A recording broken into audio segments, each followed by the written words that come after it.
opportunities for blacks and other minorities have not been, there hasn't been a great deal of them. And I want to know, during your term in office, what have you done to increase those educational opportunities for us? One of the great things that our administration did when we came in here was immediately turn on to helping something that I think is historically wonderful in our country, and that is the Negro private colleges and universities.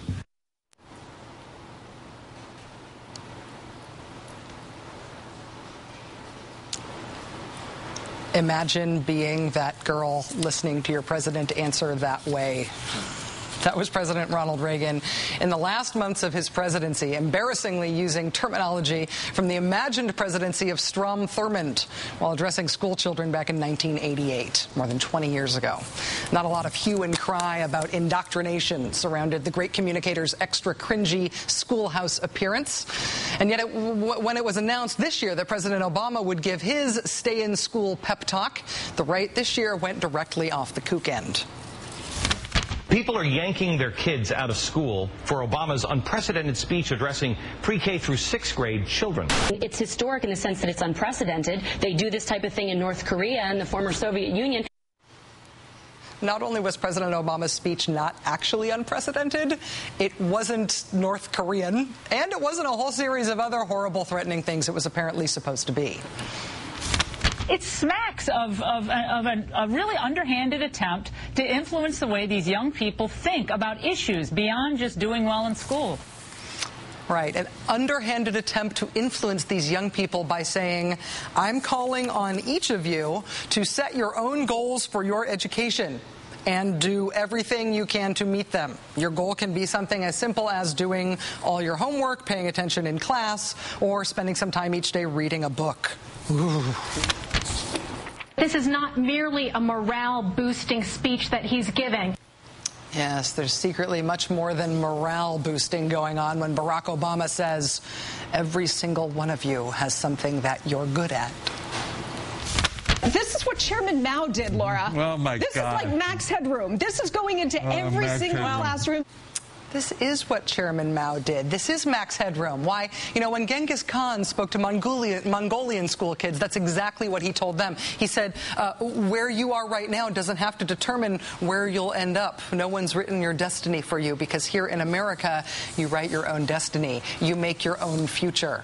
Actually, that wasn't Genghis Khan. That must have been Chairman Mao, I tell you. But none of history's authoritarian megalomaniacs went as far as President Obama did today with our precious American youth.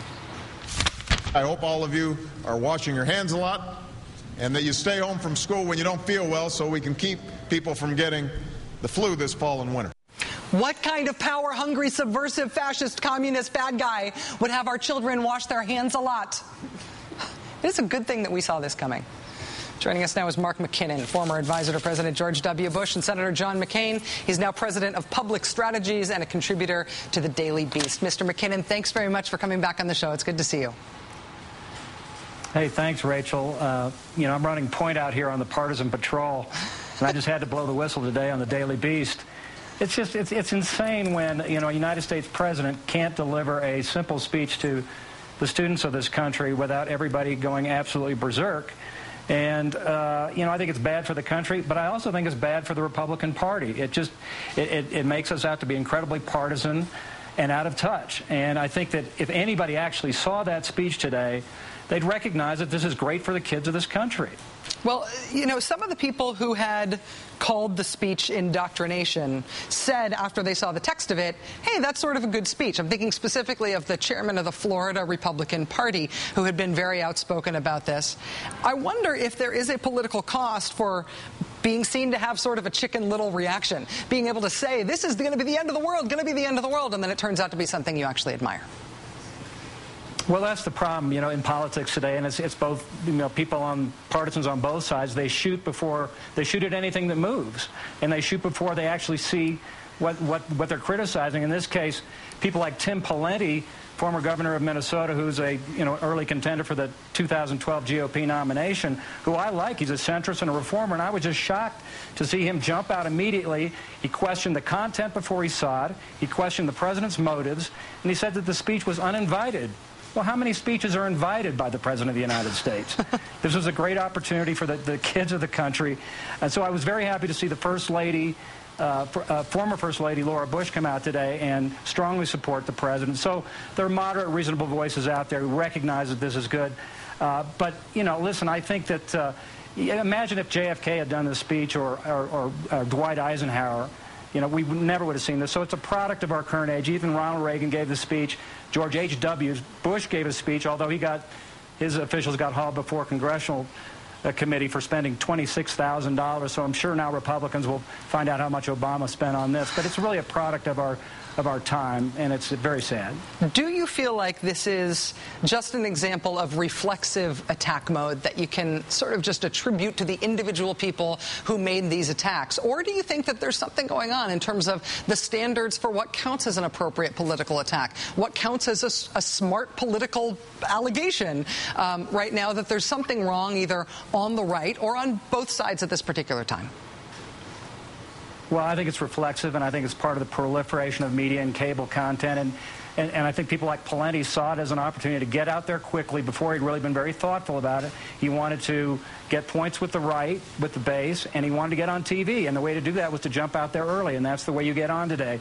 But what I say to people, I said in my column today, is there are two scenarios that are possible here. There's scenario A, where you have David Axelrod and Rahm Emanuel sitting around plotting a way to indoctrinate the students of America to ensure the president's legacy. Or there's scenario B, where you have the education secretary going to the president and probably to Axelrod and Emanuel as well and saying, I think it'd be a great thing if we just had the president give a pep talk to the kids of this country, encouraging them to stay in school, no policy, just a nice inspirational speech.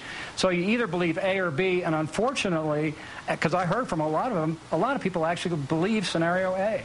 It's not just that they don't believe it and they're pandering to it, you think they really believe it? Yeah, unfortunately. I mean, I got the Chairman Obama emails from a lot of my friends.